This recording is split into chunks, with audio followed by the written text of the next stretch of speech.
칼바람이 살을 애는 듯한 섣달 금음의 어느 날이었다. 조선의 한적한 시골 마을 양반 가문인 백박씨 댁의 너른 마당에는 온통 하얀 눈이 소복이 쌓여 있었다. 세상의 모든 소리를 집어삼킨 듯 고요한 그 공간에서 유일하게 들리는 것은 둔탁한 소리뿐이었다. 쩍 하고 얼어붙은 장작이 쪼개지는 소리, 그리고 잠시의 침묵. 다시 쩡. 백석주 박씨주는 말없이 도끼질을 계속했다. 그의 등은 산처럼 굽어 있었고 무명옷은 해지고 닳아 차가운 겨울바람을 고스란히 안으로 들였다. 손등은 오래된 나무 껍질처럼 터지고 갈라져 있었지만 그는 아랑곳하지 않았다. 그의 시선은 오직 눈앞의 장작더미에만 고정되어 있었다. 하지만 자세히 들여다보면 그의 눈동자는 초점을 잃은 채 허공의 어느 한 점을 응시하고 있는 듯했다. 마치 그의 영혼은 이 자리에 없고 육신만이 오래된 습관처럼 기계적인 움직임을 반복하고 있는 것 같았다. 사람들은 그를 산신에게 홀린 바보라 불렀다. 1년 전 약초를 캐러 뒷산에 올랐다가 실종되었던 석주가 사흘 만에 기적처럼 살아 돌아왔을 때 그는 이전의 그가 아니었다. 총명하고 말수적던 청년은 온데간데 없고 넋이 나간 사람처럼 변해 있었다. 무슨 일이 있었냐는 물음에 그는 그저 아주 긴 잠을 잤다고만 할 뿐이었다. 그 후로 그는 말이 거의 없어졌고 움직임은 느려졌으며 종종 아무도 없는 곳을 향해 귀를 기울이는 듯한 기이한 행동을 보이곤 했다. 집안 사람들은 그를 없는 사람 취급했다. 하인들조차 그를 스쳐 지나가며 수근거렸고 아이들은 멀리서 돌팔매질을 하며 놀려댔다. 석주는 그 모든 것을 무심하게 받아들였다. 아니 어쩌면 아무것도 느끼지 못하는 것일지도 몰랐다. 그의 세상은 오직 침묵과 그 침묵 속에서 들려오는 기묘한 속삭임들로만 이루어져 있는 듯했다. 바람이 대짚을 스치는 소리, 처마 끝에 매달린 고드름이 녹아내릴 준비를 하는 미세한 진동, 땅속 깊은 곳에서 겨울잠을 자는 벌레들의 숨소리. 석주는 그 모든 것을 들었다. 그것은 귀로 듣는 소리가 아니었다. 온몸의 세포 하나하나가 영혼의 가장 깊은 곳이 그 소리들과 공명하는 것에 가까웠다. 하지만 이 비밀을 아는 이는 아무도 없었다. 사람들의 눈에 그는 그저 중얼거리며 헛것을 보는 바보일 뿐이었다. 에이 추워. 안채에서 나온 몸종 하나가 옷깃을 여미며 총총걸음으로 지나갔다. 그녀는 마당 구석에서 묵묵히 장작을 패는 석주를 벌레 보듯 힐끗 쳐다보더니 이내 고개를 돌려버렸다. 그 눈빛에는 경멸과 동정이 뒤섞여 있었다. 한때는 이 집안의 자랑스러운 둘째 도련님이었던 이가 어쩌다 저리 되었는가. 석주는 도끼를 들어 올렸다. 그의 눈에 비친 것은 장작이 아니었다. 그는 방금 베어져 온 소나무의 슬픔을 느끼고 있었다. 숲의 친구들과 헤어지고 뿌리 뽑힌 채 이곳으로 끌려와 이제는 조각조각 나뉘어 불 속에서 사라질 운명. 그 애달픈 통증이 석주의 가슴으로 고스란히 전해져 왔다. 그래서 그의 도끼질에는 힘이 없었다. 마치 죽어가는 생명에 대한 마지막 예의를 차리는 것처럼 그는 아주 느리고 조심스럽게 나무를 다룰 뿐이었다. 그때였다. 굳게 닫혀있던 소슬 대문이 삐걱거리며 열렸다. 위험 있는 풍채의 사내 하나가 만면에 웃음을 띤 채 들어섰다. 석주의 형 백석호 바시허였다. 그의 뒤로는 비단 옷을 차려입은 중년의 손님 한 명이 따르고 있었다. 석호는 읍내에서도 알아주는 수재로 가문의 모든 기대를 한 몸에 받고 있는 인물이었다. 그는 다가올 봄에 있을 혼사를 위해 유력 가문과 교류하며 입지를 다지는 중이었다. 아이고 형님, 오셨습니까? 도련님 오셨어요. 집안이 갑자기 활기를 띠기 시작했다. 석호의 어머니가 버선발로 뛰어나왔고 하인들은 허리를 굽히며 그들을 맞았다. 석호는 의기양양하게 손님을 안으로 안내했다. 변변치 않은 누추한 집입니다. 대감, 너그러이 보아주십시오. 허허 겸손의 말씀이시네. 집안에 기품이 서려 있으니 역시 명문가답구먼. 손님은 만족스러운 듯 고개를 끄덕이며 주변을 둘러보았다. 가족들은 모두 나와 손님에게 정중히 인사를 올렸다. 화기애애한 분위기 속에서 마당 한 구석의 석주는 여전히 투명인간이었다. 그는 그저 배경의 일부 겨울 풍경을 구성하는 하나의 사물에 불과했다. 석호는 손님을 사랑채로 이끌며 가족들을 한 명 한 명 소개했다.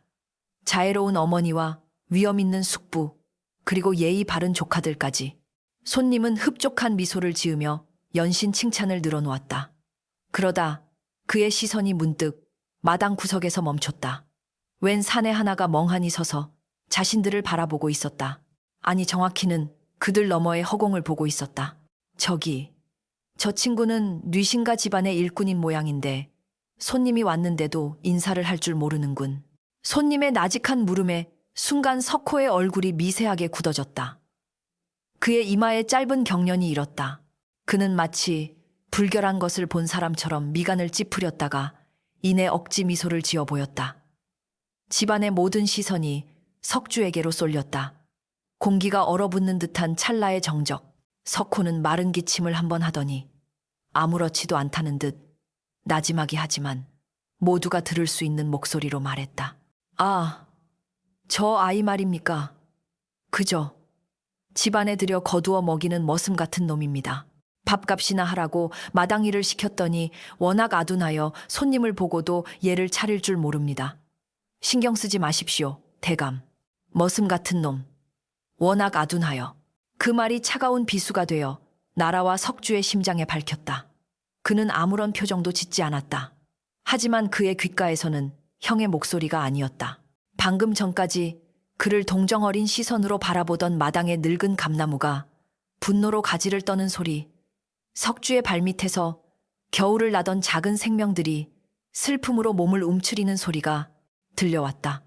온 세상이 그의 슬픔에 공명하며 울부짖고 있었다. 석주는 천천히 고개를 돌려 형을 바라보았다. 그의 텅 빈 눈동자에 처음으로 무언가가 담기는 듯했다. 그것이 원망인지 슬픔인지 아니면 그저 순수한 의문인지 알 수 없었다. 그 순간 석주의 손에서 힘이 풀렸다. 묵직한 쇠도끼가 그의 손을 떠나 그대로 얼어붙은 땅 위로 떨어졌다. 쨍그랑 날카로운 쇳소리가 겨울의 정적을 산산조각냈다. 그 소리는 마치 석주의 침묵하던 영혼이 내지르는 비명처럼 유난히 크고 처절하게 울려 퍼졌다. 모든 이의 시선이 경악과 불쾌감으로 물들어 그에게 향했다. 석호의 얼굴은 분노로 시뻘겋게 달아올랐다. 석주는 그저 가만히 서서 땅에 떨어진 도끼와 자신을 번갈아 쳐다보는 사람들, 그리고 싸늘하게 식어가는 제 손을 말없이 내려다볼 뿐이었다. 그의 세상 속에서 시간은 그렇게 멈춰버렸다. 그날 밤 백씨 집안의 사랑채에는 무거운 침묵이 감돌았다. 낮에 있었던 소동으로 인해 손님은 불쾌한 기색을 감추지 못한 채 돌아갔고 집안의 가장 큰 어른인 석호는 얼음장 같은 얼굴로 앉아 있었다. 어머니는 곁에서 안절부절 못하며 눈치만 살폈다. 마당에 울려 퍼졌던 날카로운 쇳소리는 마치 불길한 징조처럼 모두의 귓가에 남아 있었다. 어찌할 셈이냐, 석호야. 어머니가 조심스럽게 입을 열었다. 그녀의 목소리에는 근심이 가득했다. 오늘 찾아온 손님은 단순한 손님이 아니었다. 읍내에서 가장 세력이 강한 최참판 댁의 집사였고 석호와 최참판의 여식 간의 혼담을 주선하는 중요한 인물이었다. 석호는 대답 대신 찻잔을 들어 차갑게 식은 차를 단숨에 들이켰다. 그의 턱선이 단단하게 굳어 있었다. 가문의 명예, 자신의 미래, 그 모든 것이 오늘 한순간에 물거품이 될 뻔했다. 그 빌어먹을 바보 동생 때문에 그놈을 집안에 들일 수는 없습니다. 석호가 마침내 입을 열었다. 그의 목소리는 쇳가루가 섞인 듯 거칠었다. 혼사가 성사되기 전에 어떻게든 처리해야 합니다. 최참판 댁에서 석주의 존재를 알게 된다면 이 혼사는 그대로 끝장입니다. 우리 가문은 읍내의 웃음거리로 전락하고 말 겁니다. 처리하다니. 그럼 네 동생을 어찌하겠다는 말이냐? 어머니가 경악하며 되물었다. 아무리 넋이 나갔다 해도 석주는 그녀의 아들이었다. 석호는 어머니의 애처로운 눈빛을 외면했다. 그의 눈에는 차가운 결단력만이 서려 있었다. 어머니, 저놈은 더 이상 어머님의 아들이 아닙니다. 제 동생도 아니고요. 저놈은 그저 우리 가문의 이름에 먹칠을 하는 짐덩어리일 뿐입니다. 1년 전 산에서 살아 돌아왔을 때 진짜 석주는 죽고 웬 잡기가 그 몸을 차지한 것일지도 모를 일입니다. 그의 말은 비수처럼 날카로웠다. 그는 스스로의 잔인한 결심을 합리화하기 위해 동생을 악귀에 씌운 존재로 만들어버렸다. 내일 밤부터 사흘간 큰 눈이 내린다고 합니다. 산속은 맹수들도 길을 잃을 정도로 험악해지겠지요. 석호는 창밖을 바라보며 말을 이었다. 창밖은 이미 어둠에 잠겨 있었고 바람 소리가 흉흉하게 울부짖고 있었다. 그의 계획은 그 바람 소리만큼이나 음험했다. 어머니께서 위독하시다는 핑계를 대겠습니다. 뒷산 넘어 약산사에 가서 불공을 들이고 약을 받아오라고 시킬 겁니다. 그놈은 어머니 말씀이라면 거역하지 못할 테니까요. 약산사라니. 그 절은 폐쇄된 지 10년도 넘지 않았느냐. 그렇기에 더 좋은 겁니다. 놈은 캄캄한 눈보라 속에서 길을 잃고 헤매겠지요. 그러다 자연스레 산의 이치대로 돌아가게 될 겁니다. 산의 이치대로 돌아간다. 그는 죽는다는 말을 교묘하게 피했다. 그것은 최소한의 죄책감을 덜기 위한 자기기만이었다. 그는 동생을 죽이는 것이 아니라 그저 자연의 섭리에 맡기는 것뿐이라고 스스로를 세뇌했다.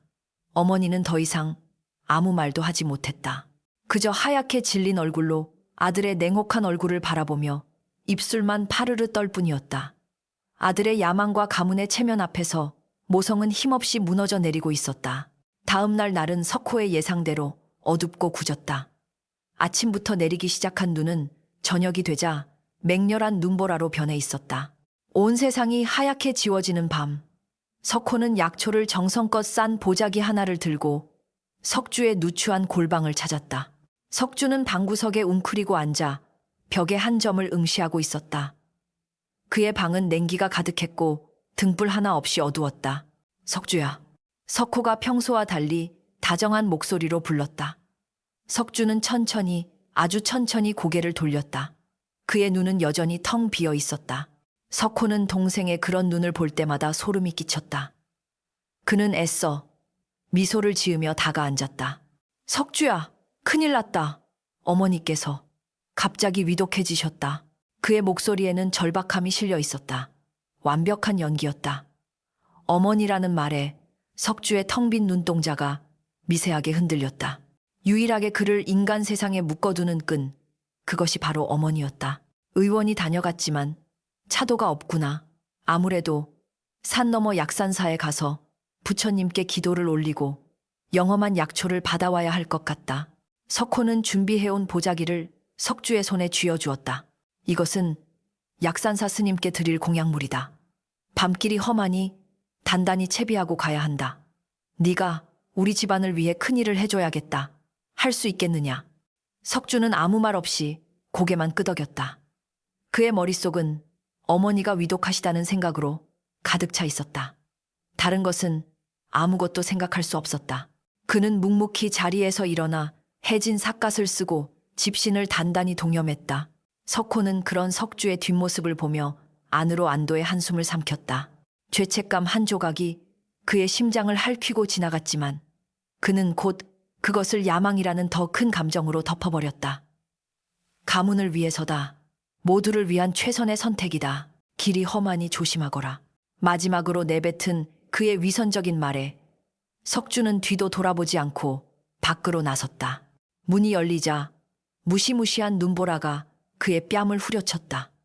한 치 앞도 보이지 않을 정도로 맹렬한 눈발이 세상을 삼키고 있었다. 석주는 잠시 멈칫했지만 이내 결심한 듯 눈보라 속으로 한 발짝 내디뎠다. 그의 귓가에 바람의 울음소리가 들려왔다. 그것은 단순한 바람소리가 아니었다. 가지 마라, 가지 마라.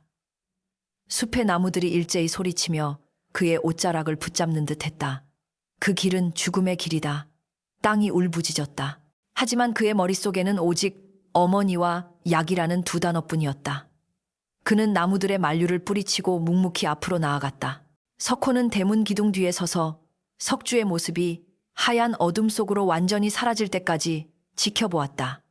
작은 점이 되어 사라지는 동생의 뒷모습, 그것이 그가 본 동생의 마지막 모습이 될 것이라 그는 확신했다.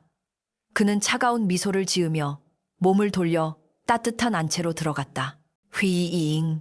세찬 바람이 불며 그가 남긴 발자국 위로 눈을 흩뿌렸다. 마치 이 세상에 백석주라는 사람이 존재했다는 흔적조차 남기지 않으려는 듯이 홀로 남겨진 석주는 거대한 자연의 분노 앞에 선 한낱 미물에 불과했다. 그는 약산사로 향하는 희미한 옛길을 따라 비틀거리며 걸음을 옮겼다. 눈은 무릎까지 차올랐고 한 걸음 한 걸음이 천근만근이었다. 몸의 감각은 점점 무뎌지고 추위가 뼛속까지 파고들었다. 그의 귓가에는 이제 온갖 소리가 뒤섞여 들려왔다. 굶주린 짐승의 울음소리, 얼어 죽은 나그네들의 원혼이 부르는 소리, 그리고 그 모든 것을 지켜보는 산의 거대하고 서늘한 침묵. 그는 자신이 어디로 가고 있는지 알 수 없었다. 그저 가야 한다는 일념 하나로 움직이는 허수아비 같았다. 시간이 얼마나 흘렀을까? 그의 몸은 더 이상 그의 것이 아니었다. 꽁꽁 얼어붙은 손가락은 감각이 없었고 다리는 말을 듣지 않았다. 결국 그는 거대한 눈더미 위로 그대로 쓰러지고 말았다. 하늘을 향해 누운 그의 눈에 쉴 새 없이 쏟아지는 눈송이들이 보였다. 그것은 마치 하늘이 흘리는 수억 개의 눈물처럼 느껴졌다. 의식이 점점 희미해져 갔다. 어머니. 그는 마지막으로 어머니를 떠올렸다. 그리고 그의 세상은 깊고 차가운 어둠 속으로 서서히 잠겨 들어갔다. 세상의 모든 소리가 멎고 오직 완전한 고요만이 그를 감쌌다. 죽음은 고요하고 평화로웠다. 살을 애는 듯한 추위는 어느새 사라지고 어머니의 품처럼 따스하고 나른한 안개가 온몸을 감싸는 듯했다. 석주의 의식은 하얀 눈송이처럼 가볍게 떠올라 어두운 밤하늘로 흩어지려 하고 있었다. 모든 고통과 슬픔이 끝나는 순간이었다. 바로 그때였다. 아주 멀리서 희미한 소리가 들려왔다. 그것은 바람 소리도 짐승의 울음소리도 아니었다. 가늘게 떨리는 인간의 숨소리, 그리고 밟히는 눈의 저항소리. 꺼져가던 석주의 의식의 불씨가 미약하게 다시 타올랐다. 어둠 속에서 작은 그림자 하나가 비틀거리며 다가오고 있었다. 그림자는 얇은 무명 치마 저고리 차림이었고 매서운 바람에 맞서려는 듯 몸을 한껏 웅크리고 있었다. 그림자의 정체는 다미단이었다. 다미는 읍내박 참외댁에서 종살이를 하던 아이였다. 부모를 일찍 여의고 먼 친척 집에 얹혀 살다 짐짝처럼 팔려온 신세였다. 고된 노동과 모진 매질, 그것이 그녀의 삶의 전부였다. 바로 오늘 저녁, 그녀는 주인이 아끼는 자기 그릇을 깨뜨렸다는 이유로 죽도록 맞고 헛간에 갇혔다. 이대로 있다가는 내일 아침 얼어 죽거나 맞아 죽을 것이 뻔했다. 그래서 그녀는 도망쳤다. 무작정, 어디로 가야 할지도 모른 채 그저 이 지옥 같은 곳에서 벗어나고 싶다는 일념 하나로 눈보라 속으로 뛰어들었다. 한참을 헤매던 그녀의 눈에 들어온 것은 산 중턱에 위태롭게 서 있는 낡은 오두막이었다. 사냥꾼이 버리고 간 듯한 그곳은 그녀에게 유일한 희망이었다. 오두막을 향해 거의 기다시피 다가가던 다미는 문득 눈더미 속에 파묻힌 검은 형체를 발견했다. 처음에는 바위인 줄 알았다. 하지만 가까이 다가갔을 때 그것이 사람이라는 것을 알고는 저도 모르게 비명을 질렀다. 다가가서 보니 남자는 이미 숨이 멎은 듯 미동도 없었다. 얼굴은 시체처럼 창백했고 입술은 파랗게 질려 있었다. 다미는 순간 두려움에 몸을 떨었다. 하지만 남자의 얼어붙은 얼굴 위로 마치 녹아내린 눈물, 자국처럼 보이는 희미한 흔적을 보았을 때 그녀의 마음속에서 무언가가 움직였다. 자신과 똑같이 세상의 혹독한 추위 속에서 버려진 존재, 그 동질감이 두려움을 이겨냈다. 이보시오, 정신 차리시오. 다미는 남자의 뺨을 때리고 몸을 흔들었다. 하지만 그는 아무 반응이 없었다. 포기해야 할까? 하지만 여기서 그를 내버려 두면 그는 꼼짝없이 죽을 것이다. 자신 역시 이 눈보라 속에서 언제 죽을지 모르는 운명이었다. 어차피 죽을 목숨이라면 이 사람이라도 살려보자. 그 알량한 오기가 혹은 연민이 그녀를 움직였다. 으차. 다미는 작은 체구에 온 힘을 다해 남자를 끌기 시작했다. 남자의 몸은 얼어붙은 통나무처럼 무거웠다. 그녀는 몇 걸음 옮기지 못하고 쓰러지기를 반복했다. 손과 발의 감각은 사라진 지 오래였다. 하지만 그녀는 포기하지 않았다. 자신의 처절한 삶에 대한 반항처럼 그녀는 이를 악물고 남자를 오두막으로 끌고 갔다. 얼마나 지났을까? 마침내 두 사람은 눈과 바람을 막아줄 지붕 아래로 들어올 수 있었다. 오두막 안은 바깥만큼이나 추웠지만 적어도 살을 내는 바람은 불지 않았다. 다미는 숨을 헐떡이며 그 자리에 주저앉았다. 그리고는 마지막 남은 힘을 쥐어 짜썩은 나무 부스러기들을 모아 불을 피우기 시작했다. 축축한 나무는 연기만 피울 뿐 좀처럼 불이 붙지 않았다. 그녀는 거의 울다시피 하며 부싯돌을 쳐댔고 마침내 기적처럼 작은 불씨 하나가 피어올랐다. 작은 불이 피어오르자 오두막 안에는 희미한 온기가 감돌기 시작했다. 다미는 석주의 꽁꽁 얼어붙은 옷을 벗겨내려 애썼다. 옷은 거의 그의 몸에 달라붙어 얼어 있었다. 간신히 옷을 벗겨내자 그의 몸은 차가운 대리석 같았다. 이대로 두면 불을 피워도 소용이 없을 터였다. 다미는 잠시 망설였다. 하지만 망설임은 길지 않았다. 그녀는 자신의 얇은 저고리를 벗어 그를 덮어주고 그의 곁에 바싹 다가가 누워 그를 껴안았다. 자신의 남은 체온을 나누어 주기 위함이었다. 낯선 사내의 몸에 닿는 것이 부끄럽고 두려웠지만 지금은 사람의 목숨이 더 중요했다. 그녀는 그저 이 차가운 몸이 다시 따뜻해지기만을 간절히 기도했다. 석주에 꺼져가던 의식 속으로 한 줄기 온기가 스며들었다. 그것은 화롯불의 온기가 아니었다. 사람의 온기였다. 지독한 추위와 외로움 속에서 헤매던 그의 영혼이 아주 오랜만에 느껴보는 살아있는 존재의 따스함이었다. 그는 무의식 중에 그 온기를 향해 파고들었다. 밤새 다미는 잠들지 않고 석주를 간호했다. 눈을 녹여 물을 만들고 혹시나 싶어 품에 숨겨온 마른 곡식가루로 묽은 죽을 쑤었다. 석주가 의식을 차리지 못하자 그녀는 죽을 입에 머금어 그의 입술 사이로 조금씩 흘려 넣어 주었다. 그렇게 이틀이 지났다. 눈보라는 멎었지만 세상은 여전히 두꺼운 눈 속에 갇혀 있었다. 그리고 사흘째 되던 날 아침, 석주가 마침내 가늘게 눈을 떴다. 흐릿한 시야 속으로 낯선 천장이 보였다. 그리고 자신의 이마에 놓인 물수건을 갈아주려 몸을 숙이는 한 소녀의 얼굴이 들어왔다. 지쳐 보이는 얼굴이었지만 까만 눈동자는 별처럼 빛나고 있었다. 누구? 시오. 오랜만에 뱉어낸 목소리는 갈라지고 쉬어 있었다. 소녀 다미는 화들짝 놀라며 그를 바라보았다. 그리고는 이내 안도와 기쁨이 뒤섞인 표정으로 활짝 웃었다. 그 미소는 마치 추운 겨울날 피어난 한 송이 복수초 같았다. 깨어나셨군요. 다행이다. 정말 다행이야. 그렇게 그들의 기묘한 동거가 시작되었다. 석주는 자신이 누구인지, 왜 이곳에 왔는지 기억하지 못하는 듯했다. 그는 그저 다미가 주는 죽을 받아먹고 멍하니 앉아 있거나 잠을 잘 뿐이었다. 다미는 그의 과거를 묻지 않았다. 그저 묵묵히 그를 돌봤다. 몸을 조금 추스른 후 다미는 읍내로 내려가 자신이 잘 아는 길쌈 일감을 얻어왔다. 밤에는 호롱불 아래서 배를 짰고 낮에는 석주와 함께 주변의 땔감을 구했다.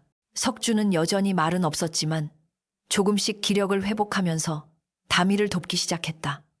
무거운 나무찜을 지고 무너진 오두막 벽을 흙으로 메웠다. 그들의 삶은 가난하고 고되었다. 한 끼를 멀건 죽으로 때우기 일쑤였고 밤이면 외풍이 들어와 추위에 떨어야 했다. 하지만 이상하게도 그곳은 석주가 살았던 거대한 기와집보다 훨씬 따뜻했다. 그곳에는 경멸의 눈초리도 모진 폭언도 없었다. 다미는 그를 바보라고 부르지 않았다. 그녀는 그저 그의 이름을 나직이 불러주었다. 석주님. 그 부름의 석주는 아주 오랜만에 자신이 한 명의 온전한 인간으로 존중받고 있음을 느꼈다. 어느 날 저녁 배를 짜던 다미가 피곤한 듯 잠시 손을 멈추고 한숨을 쉬었다. 그때 구석에 앉아있던 석주가 조용히 그녀에게 다가왔다. 그리고는 아무 말 없이 그녀의 어깨를 주무르기 시작했다. 그의 손길은 투박했지만 그 안에는 따뜻한 위로의 마음이 담겨 있었다. 다미는 깜짝 놀랐지만 이내 그의 손길에 몸을 맡겼다. 따뜻한 온기가 어깨를 타고 온몸으로 퍼져나갔다. 그 순간 다미는 자신도 모르게 눈물을 흘렸다. 태어나서 처음으로 받아보는 아무런 대가도 바라지 않는 순수한 친절이었다. 서로의 상처를 묻지 않은 채 두 사람은 그렇게 서로의 온기에 기대어 추운 겨울을 나기 시작했다. 눈 덮인 산속 버려진 오두막에서 세상으로부터 버림받은 두 개의 영혼은 서로에게 유일한 안식처가 되어주며 끈질긴 생명의 싹을 조용히 틔우고 있었다. 혹독했던 겨울이 물러가고 산과 들의 연두빛 새싹이 돋아나던 봄날이었다. 석주와 다미가 버려진 오두막에 깃든 지도 어느덧 반년이 훌쩍 지나고 있었다. 그들의 삶은 여전히 가난했지만 더 이상 외롭거나 춥지는 않았다. 다미는 부지런히 배를 짜 읍내 장터에 내다 팔았고 석주는 산에서 나물과 버섯을 캐거나 땔감을 해왔다.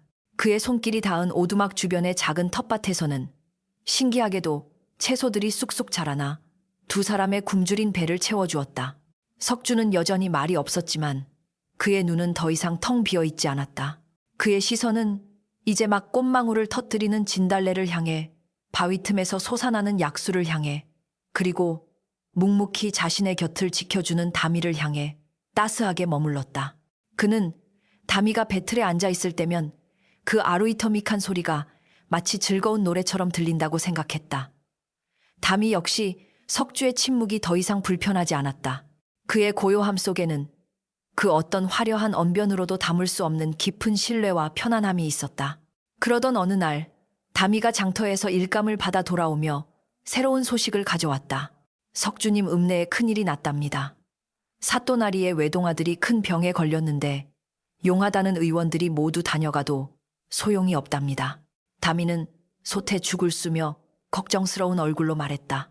사또나리께서 아들을 살리는 사람에게는 평생 먹고 살 재산과 큰 벼슬을 내리겠다고 방을 붙였다는데 다들 그림의 떡이라고 수군거리더군요. 아이가 너무 가엾어요. 석주는 말없이 고개만 끄덕였다.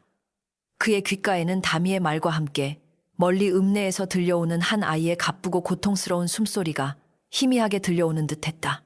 그는 저도 모르게 가슴이 답답해져 왔다. 그날 밤부터였다. 석주에게 이상한 변화가 찾아왔다. 그는 잠을 이루지 못하고 밤새 뒤척였다. 그의 귓가에 정체 모를 소리가 맴돌기 시작했다. 그것은 아주 오래된 노래 같기도 했고 누군가의 애타는 부름 같기도 했다. 소리는 바람을 타고 아주 먼 곳 이 산맥에서 가장 험준하고 깊은 곳에서부터 들려오고 있었다. 나를 찾아다오. 나의 시간이 다하였다. 가늘고 기품 있는 목소리였다. 목소리는 하나의 이미지를 석주의 머릿속에 그려주었다. 안개에 휩싸인 깎아지른 절벽. 그 절벽 중턱에 위태롭게 뿌리내린 한 포기 식물. 식물은 붉고 영롱한 열매를 맺고 있었고 그 뿌리에서는 수천 년의 세월을 품은 장엄한 기운이 뿜어져 나오고 있었다. 산삼. 석주는 저도 모르게 중얼거렸다. 그는 꿈결처럼 들려오는 그 목소리가 천년 묵은 산삼의 정령이라는 것을 직감했다. 산삼은 자신의 생이 곧 다할 것이며 마지막 힘을 다해 한 생명을 구하고 싶다고 애원하고 있었다. 그 생명이 바로 사또의 아들이라는 것도 알 수 있었다. 며칠 밤낮으로 같은 꿈과 환청에 시달리던 석주는 마침내 결심한 듯 자리에서 일어났다. 그의 얼굴에는 이전에는 볼 수 없었던 절박함과 굳은 의지가 서려 있었다. 그는 배를 짜고 있는 다미에게 다가갔다. 다미, 아가씨. 그가 먼저 말을 거는 것은 매우 드문 일이었다. 다미는 놀라 고개를 들었다. 가야 할 곳이 있습니다. 석주는 더듬거리며 자신이 보고 들은 것을 설명하기 시작했다. 안개 낀 절벽과 붉은 열매를 맺은 신비로운 풀에 대해, 그 풀이 사또의 아들을 살릴 수 있는 약이라는 것에 대해. 다미는 그의 말을 들으며 얼굴이 하얗게 질려갔다. 석주가 말하는 장소는 범이 우는 골짜기라고 불리는 읍내에서 가장 험하고 위험한 곳이었다. 발을 헛디뎌 목숨을 잃은 사람이 부지기수라는 흉흉한 소문이 떠도는 곳이었다. 석주님, 그건 꿈일 뿐입니다. 위험한 곳이에요. 잘못하면 목숨을 잃을 수도 있단 말입니다. 다미는 애원하듯 그를 말렸다. 하지만 석주는 완고했다. 꿈이 아닙니다. 나는 들었습니다. 그 부름을 똑똑히 들었습니다. 가지 않으면 아이가 죽습니다. 그의 눈은 간절하게 빛나고 있었다. 그 눈빛에는 어떤 광기도 허황된 욕심도 없었다. 오직 한 생명을 구해야 한다는 순수하고 절실한 마음만이 담겨 있었다. 다미는 흔들렸다. 지난 반년 동안 그녀는 석주가 헛된 말을 하는 것을 한 번도 본 적이 없었다. 그는 언제나 진실했고 그의 행동에는 늘 이유가 있었다. 비록 세상 사람들은 그를 바보라 부를지언정 다미는 그가 자신보다 더 깊고 넓은 세상을 보고 듣고 있다는 것을 어렴풋이 느끼고 있었다. 정령, 가셔야겠습니까? 석주는 말없이 고개를 끄덕였다. 다미는 깊은 한숨을 내쉬었다. 그리고는 결심한 듯 자리에서 일어났다. 알겠습니다. 그럼 같이 가요. 혼자 보내드릴 수는 없습니다. 그것은 이성과 상식을 뛰어넘는 오직 한 사람에 대한 깊은 믿음에서 비롯된 결정이었다. 다음 날 새벽, 두 사람은 튼튼한 밧줄과 며칠간의 비상식량을 챙겨 길을 나섰다. 범이 우는 골짜기로 향하는 길은 예상보다 훨씬 더 험난했다. 좁은 산길은 덩굴과 가시덤불로 뒤덮여 있었고 발밑에서는 금방이라도 뱀이 튀어나올 것 같았다. 석주는 마치 오래전부터 이 길을 알았다는 듯 망설임 없이 앞으로 나아갔다. 그는 바람의 속삭임에서 길을 찾았고 나뭇가지의 흔들림에서 위험을 감지했다. 위태로운 바위 절벽을 만났을 때 그는 다미의 허리에 밧줄을 묶고 자신이 먼저 건너가 그녀를 안전하게 이끌어 주었다. 그의 느릿하던 행동은 온데간데 없었고 마치 숙련된 사냥꾼처럼 민첩하고 신중했다. 다미는 그런 그의 모습을 경이로운 눈으로 바라보았다. 이틀간의 고된 산행 끝에 그들은 마침내 석주가 말했던 장소에 도착했다. 눈앞에는 정말로 깎아지를 듯한 절벽이 안개 속에 웅장한 모습을 드러내고 있었다. 저기, 석주가 손가락으로 한 곳을 가리켰다. 아찔한 절벽 중턱 사람의 손길이 도저히 닿을 수 없는 곳에 정말로 붉은 열매를 맺은 한 포기의 풀이 자라고 있었다. 영험한 기운이 주변을 감싸고 있는 듯 그 풀만은 안개 속에서도 선명하게 빛나고 있었다. 석주는 밧줄을 튼튼한 소나무에 묶고 자신의 몸에 감았다. 제가 다녀오겠습니다. 여기서 기다리시오. 안 돼요. 너무 위험합니다. 다미가 울부짖으며 그의 옷자락을 붙잡았지만 석주는 결연했다. 그는 부드럽게 그녀의 손을 떼어내고 미소 아닌 미소를 지어 보였다. 괜찮다고 말하는 듯했다. 그리고는 주저없이 절벽 아래로 몸을 던졌다. 다미는 차마 그 광경을 보지 못하고 두 눈을 질끈 감았다. 밧줄이 팽팽하게 당겨지는 소리와 석주가 바위에 부딪히며 내는 거친 숨소리가 그녀의 심장을 찢는 듯했다. 시간은 영원처럼 길게 느껴졌다. 얼마나 지났을까? 다 됐소. 라는 힘겨운 목소리가 들려왔다. 다미가 눈을 떴을 때 석주가 온몸에 상처를 입은 채 절벽 위로 올라오고 있었다. 그의 한 손에는 신비로운 붉은 열매를 매단 채 흙먼지를 뒤집어 쓴 뿌리 하나가 들려 있었다. 사람의 형상을 닮은 듯한 그 뿌리는 마치 살아있는 것처럼 미세하게 맥동하고 있었다. 천년 묵은 산삼이었다. 두 사람은 지친 몸을 이끌고 꼬박 하루를 걸어 읍내 관아에 도착했다. 남루한 행색의 두 사람이 천년 묵은 산삼을 들고 나타나자 관아의 아전들은 믿지 못하고 그들을 비웃었다. 웬 미치광이들이냐. 당장 이놈들을 내치지 못할까. 소란을 듣고 나온 의원이 산삼을 보더니 눈을 동그랗게 떴다. 이것은 세상에 정말로 천종산삼 된조산. 이 틀림없구나. 의원의 외침에 관아는 발칵 뒤집혔다. 소식은 곧장 사또에게 보고되었고 석주와 다미는 사또의 앞으로 끌려나갔다. 사또는 이미 반쯤 넋이 나간 얼굴로 아들의 곁을 지키고 있었다. 그는 마지막 지푸라기라도 잡는 심정으로 산삼을 다려 아들에게 먹이도록 명했다. 모두가 숨을 죽이고 결과를 기다렸다. 한 시진 두 시진 아무런 차도가 없자 사또의 얼굴은 다시 절망으로 물들었다. 그때였다. 콜록 콜록. 죽은 듯이 누워있던 아이가 기침을 하기 시작했다. 그리고는 굳게 닫혀있던 눈을 서서히 뜨는 것이 아닌가. 아이의 이마를 뒤덮었던 불덩이 같은 열기는 사라지고 핏기 없던 뺨에 혈색이 돌기 시작했다. 아, 아버지. 아이가 가느다란 목소리로 아버지를 불렀다. 기적이었다. 사또는 아들을 부둥켜 안고 감격의 눈물을 흘렸다. 의원과 아전들은 모두 믿을 수 없다는 표정으로 경악을 금치 못했다. 사또는 눈물 젖은 얼굴로 천천히 고개를 돌려 방 한구석에 조용히 서 있는 석주를 바라보았다. 남루한 행색에 어딘가 어수룩해 보이는 사내. 하지만 그의 침묵하는 눈동자 속에는 감히 범접할 수 없는 깊고 신비로운 빛이 감돌고 있었다.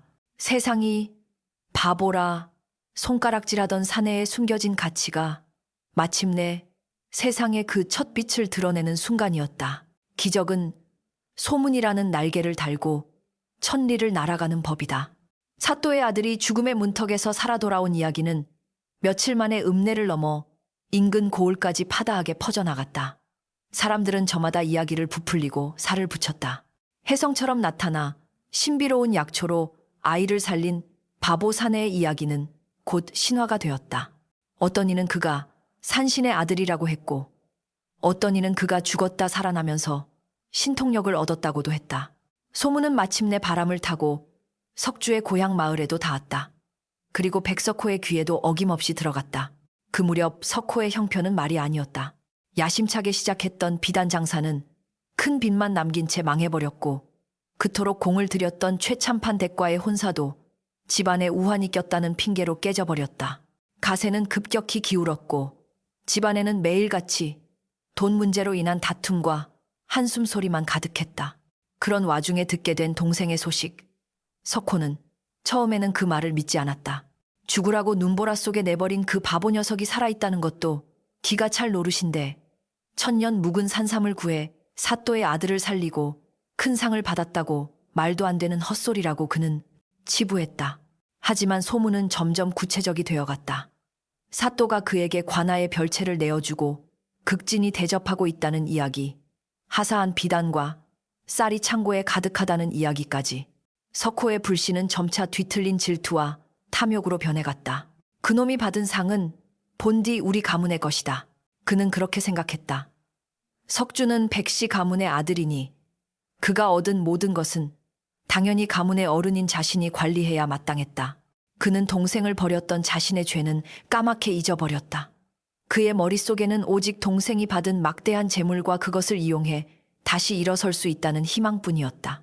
그는 당장이라도 달려가 그 모든 것을 빼앗아 오고 싶었다. 석호는 가장 좋은 옷을 꺼내 입고 일에나 걸려 이웃 고을의 관아에 도착했다. 그는 자신이 기적의 사나이 백석주의 형이라는 것을 밝히며 당당하게 문을 들어섰다. 그의 신분을 확인한 아전들은 놀라며 그를 안으로 안내했다. 한편 관아의 작은 별채에서 석주와 다미는 어리둥절한 나날을 보내고 있었다.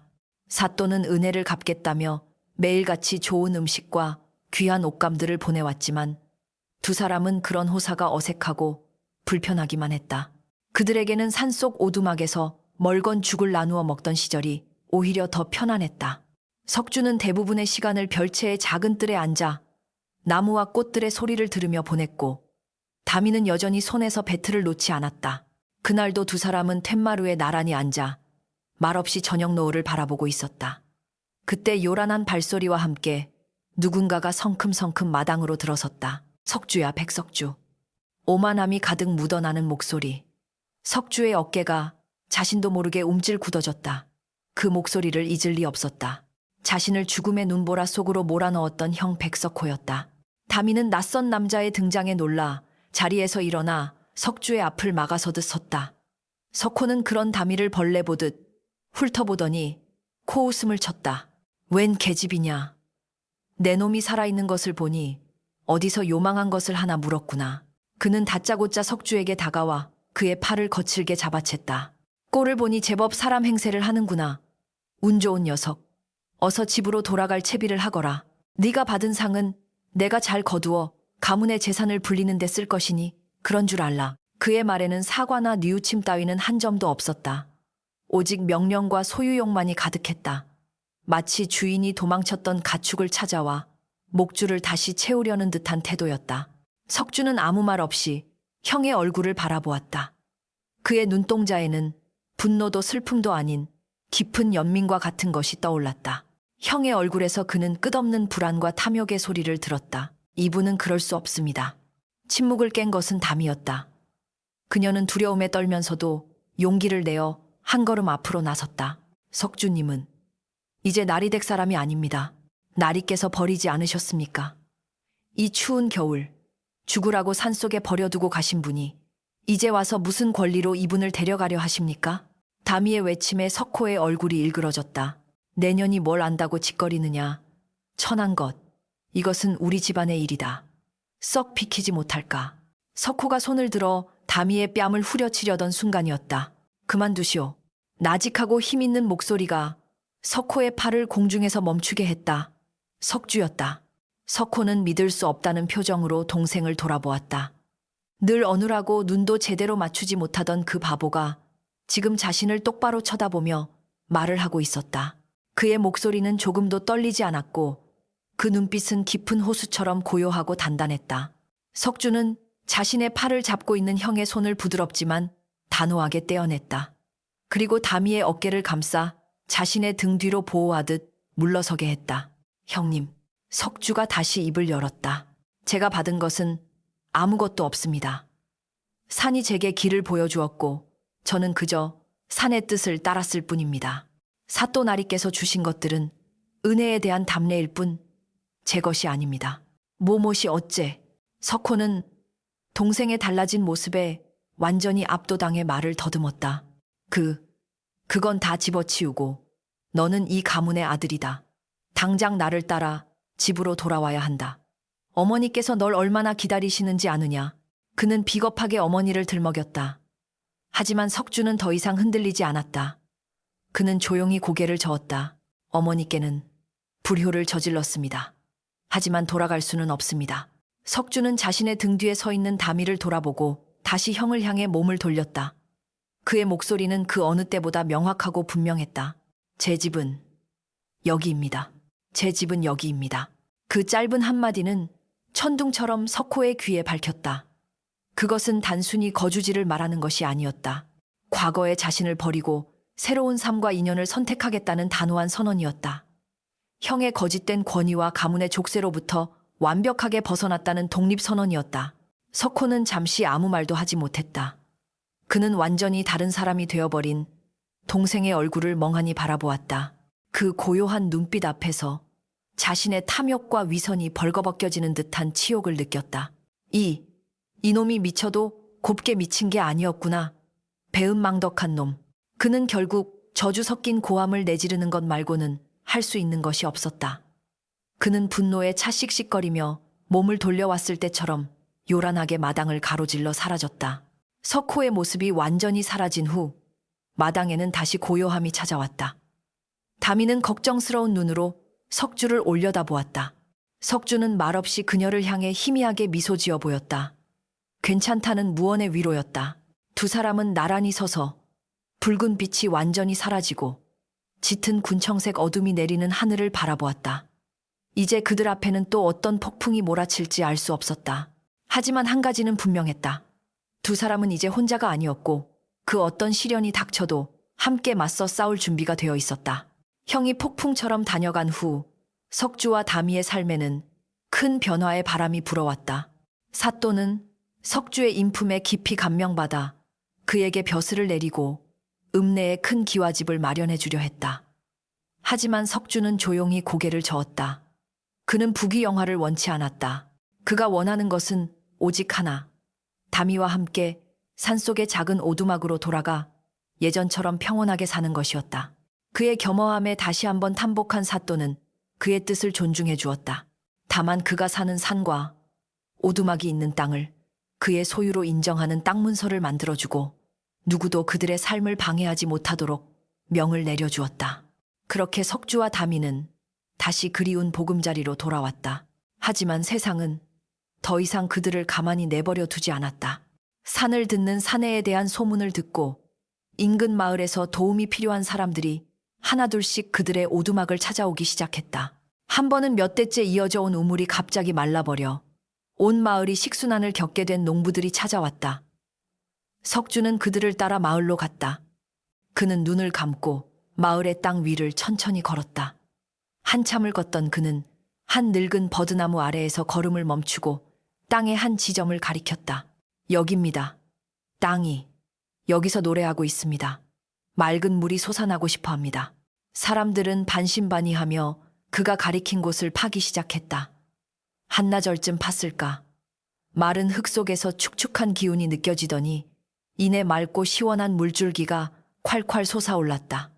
마을 사람들은 환호성을 지르며 석주에게 몇 번이고 머리를 조아렸다. 또 한 번은 한 과수원 주인이 찾아와 3년째 열매를 맺지 못하고 시들어가는 배나무를 살려달라고 애원했다. 석주는 배나무 곁에 가만히 서서 마치 오랜 친구의 이야기를 듣듯 나무의 속삭임에 귀를 기울였다. 나무가 아프다고 합니다. 발이 숨을 쉴 수 없다고 합니다. 그는 나무의 뿌리 주변을 가리켰다. 사람들이 땅을 파보니 과연 땅속 깊은 곳에 집채만한 바위가 뿌리를 짓누르고 있었다. 장정 여럿이 달려들어 바위를 깨내고 흙을 다시 덮어주자 거짓말처럼 배나무는 다시 생기를 되찾았고 그해 가을에는 어느 해보다도 탐스러운 열매를 주렁주렁 맺었다. 석주는 우박이 쏟아지기 전날이면 하늘이 무거운 돌을 잔뜩 머금고 있습니다. 밭에 서둘러 이 영을 덮어야겠습니다. 라고 일러주어 마을에 농작물을 구했고 어느 산에 약초가 무성한지 어느 강에 물고기가 많은지를 알려주어 사람들의 삶을 풍요롭게 했다. 그는 결코 대가를 바라지 않았다. 하지만 사람들은 자발적으로 쌀과 옷감 농기구 등을 오두막 문 앞에 조용히 놓고 가곤 했다. 석주의 오두막은 어느새 가난하고 힘없는 사람들이 마지막으로 기댈 수 있는 희망의 장소가 되었다. 다미는 찾아오는 사람들을 따뜻하게 맞이하고 석주의 말을 알아듣기 쉽게 풀어주며 그의 곁을 지켰다. 두 사람의 사랑은 화려하지 않았지만 서로를 향한 깊은 신뢰 속에서 조용히 뿌리내리고 있었다. 한편 동생에게 망신을 당하고 빈손으로 돌아온 백석호는 분노와 질투심에 밤잠을 이루지 못했다. 동생이 성자처럼 추앙받는다는 소식이 들려올수록 그의 마음속 그늘은 더욱 짙어졌다. 그는 몰락한 가세를 일으킬 방법은 오직 동생의 명성을 이용하는 것뿐이라고 생각했다. 그 바보 녀석이 할 수 있다면 나라고 못할 소냐. 어느 날부터 석호는 저작거리에 나타나 사람들을 모아놓고 떠벌리기 시작했다.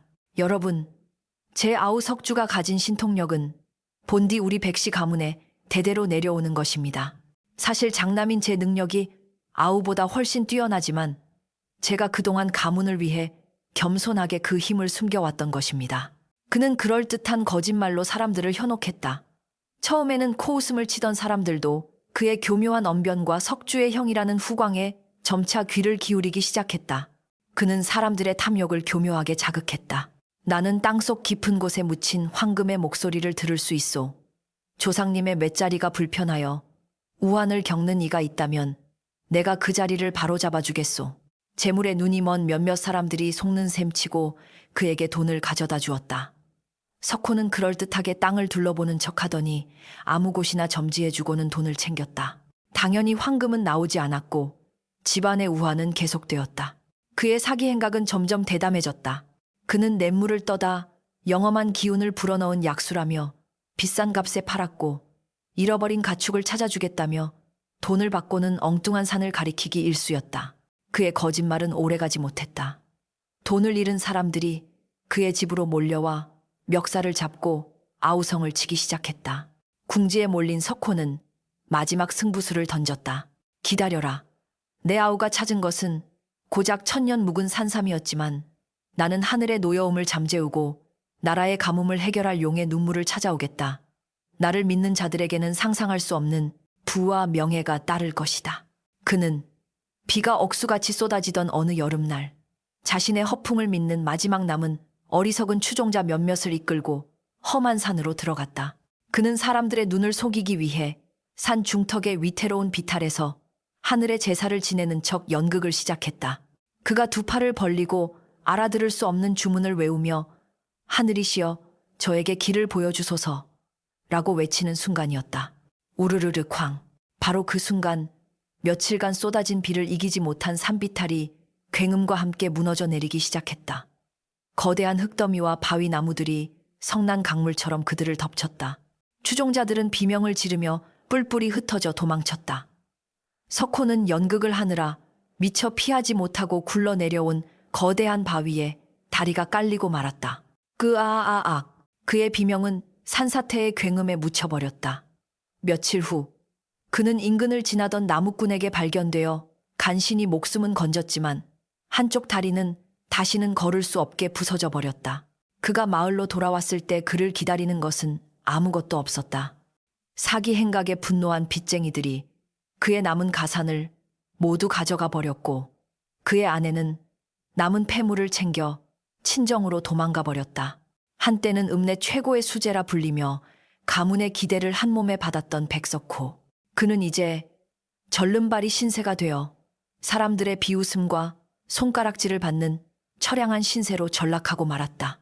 산을 듣는 척하며 세상을 속이려 했던 그는 결국 진짜 산의 노여움을 사 그 대가를 톡톡히 치르게 된 것이었다. 세월은 강물처럼 흘러 다시 새로운 봄을 실어왔다. 형 백석호에 대한 소문은 이따금 바람결에 실려 석주의 귀에도 들려왔다. 몰락한 양반가의 절름발이 신세가 되어 사람들의 동정과 경멸 속에서 하루하루를 힘겹게 연명하고 있다는 이야기였다. 석주는 그 소식을 들을 때마다 아무 말 없이 먼 산을 바라보았다.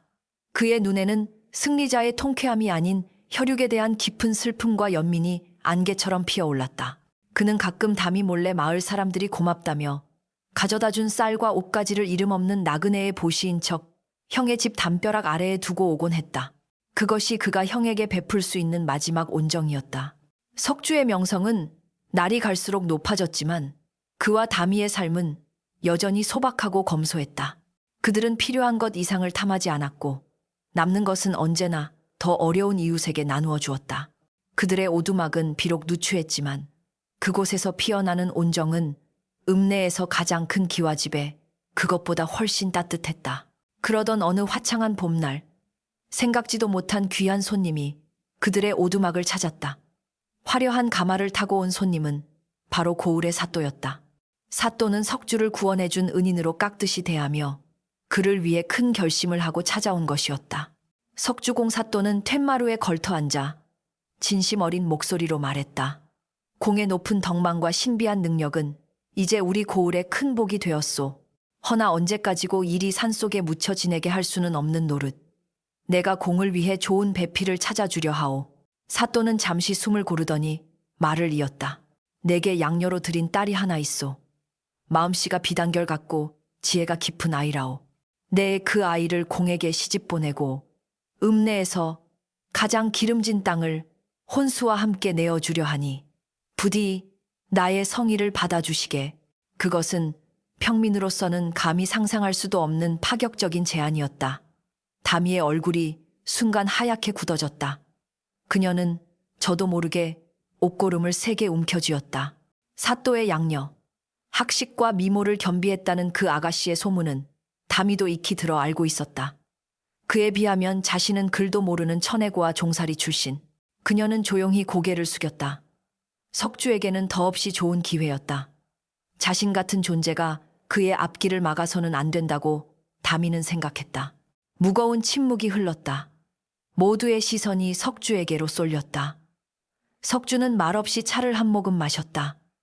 그리고는 찻잔을 조용히 내려놓고 사또를 향해 깊이 고개를 숙였다. 사또나리의 크신 은혜에 몸둘 바를 모르겠습니다.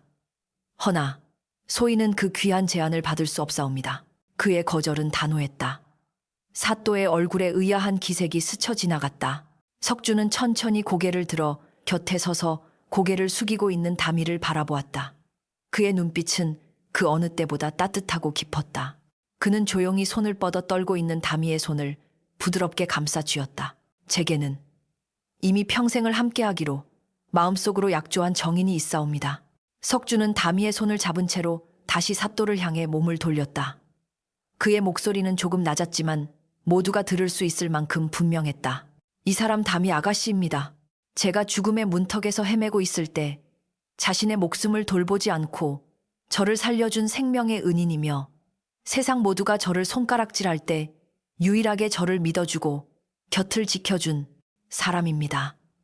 제게 세상 그 어떤 보물도 이 사람의 진실한 마음 하나와 바꿀 수는 없사옵니다. 부디 저희 두 사람을 부부로 받아들여 주시옵소서. 태어나서 처음으로 석주는 자신의 마음을 온전히 말로 표현했다. 그의 진솔한 고백에 다미는 더 이상 참지 못하고 뜨거운 눈물을 뚝뚝 흘렸다. 그것은 서러움의 눈물이 아닌 벅찬 감동과 행복의 눈물이었다. 사또는 잠시 놀란 표정으로 두 사람을 바라보았다. 그리고는 이내 파한대소했다. 허허허, 내가 어리석었구나. 진정한 보석을 곁에 두고도 알아보지 못할 뻔했어. 그래, 암 그렇고 말고 이토록 아름다운 사랑이야말로 하늘이 내린 인연이지.